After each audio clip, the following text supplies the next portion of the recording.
online Manipur YouTube channel se beng birba mayam pumnam pu amuk kanna taram nuksari ahan badam na maru iba pawam update thamjage Arambai Tengol matam kharagi oina dissolve tawre Arambai Tengol aikhoi masel amata oina leminnagadaba leibaki asuk siraba tanfam asida aikhoi gi marakta mifatta kharna singchep thaduna Arambai Tengol bu matam supagi oina Manipur gi leimai degi muthatnaba thausil thawrang kaya sinba yawrakle asigumba khuraki ina lai sabasing asi masak khangdoknaba amasung Arambai Tengol na leibaki thawgol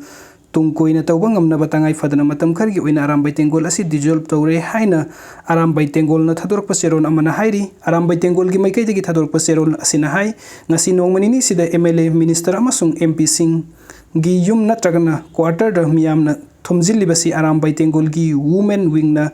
sinlang laga chathabani haina to nga ama sandorakpa asi yamna laibak thibani asigumba thawram amata Arambai Tengol yawba leite loinana Arambai Tengol gi oina women wing haiba amasu leite hairi miyamna state amasung central government gi mayukta pendabagi khungjing sangsilliba khuding da Arambai Tengol gi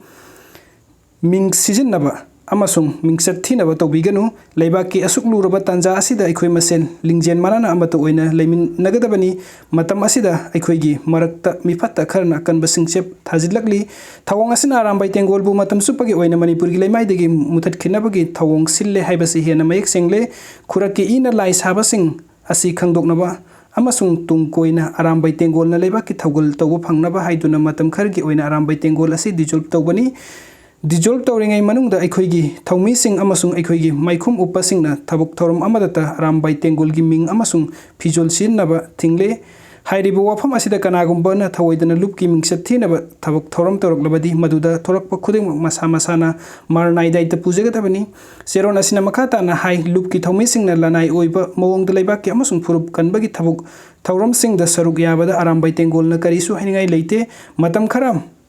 mifatta sing masak khangdokpa loiraba matung leibaki amasung furupki hojik oiriba phiram asina hena lusillaklabadi Arambai Tengol na mikup amata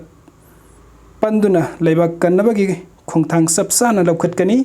matam adu phautadi aikhoigi thawmi singna mikup nahum singna amadi pukning fathana aikhoigi arangba tumlang chat ama semnaba ngaiminasi loinana Arambai Tengol da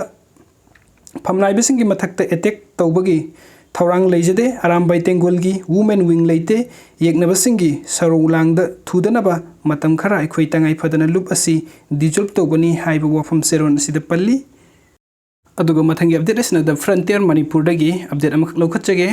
Barish sharma arrested from his Wangkhai Ningthem Pukri Mapan residence today morning. Source said that security personnel raided his house and booked him under the Arms Act. Mathangi update asina Imphal East police arrest 4 persons for arson committed at New Chekwan area. The shop belongs to Johnson Kamai and the shop at the front is rented to one MD Habibur Rahman from Mayang Imphal, who runs a beef shop. Among the arrested persons are 3 individuals who are allegedly said to be with the Rapid Action Force. They are identified as Kuldeep Singh 40 of Haryana, Pradeep Kumar 33 of Sonipat Haryana and the Somdev Araya 37 of Aligarh UP. The 4th arrested person is one as Bhupendra Singh 40 of Naharup Mayai Lekai, who was driving the Mariti Gypsy. The arrested are now in Porompat police custody. Mathangi update asina this operation are part of overall ongoing efforts of Army and Assam Rifles to restore peace and normalcy in the state of Manipur.